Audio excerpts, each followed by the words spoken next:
இலங்கையின் கிளிநொச்சி மாவட்டத்திற்கு கூட்டம் கூட்டமாக வரும் பூநாரை உள்ளிட்ட வெளிநாட்டு பறவைகளால் சுற்றுலா பயணிகள் உற்சாகம் அடைந்துள்ளனர். கடந்த மாதம் ஏற்பட்ட வெள்ளத்திற்கு பின் ஏற்பட்ட புதிய நீர்நிலைகள், உணவு சங்கிலி வாய்ப்புகள் போன்றவையால் பூநாரைகளின் வரத்து அதிகரித்துள்ளது.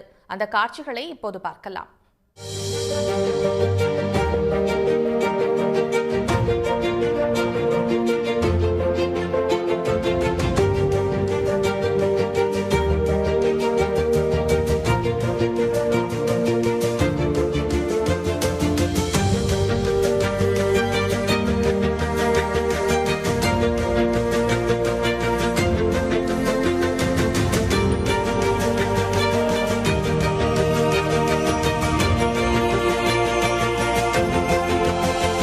உடனுக்குடன் செய்திகளை தெரிந்து கொள்ள சன் நியூஸ் பெல் ஐகானை கிளிக் பண்ணுங்க.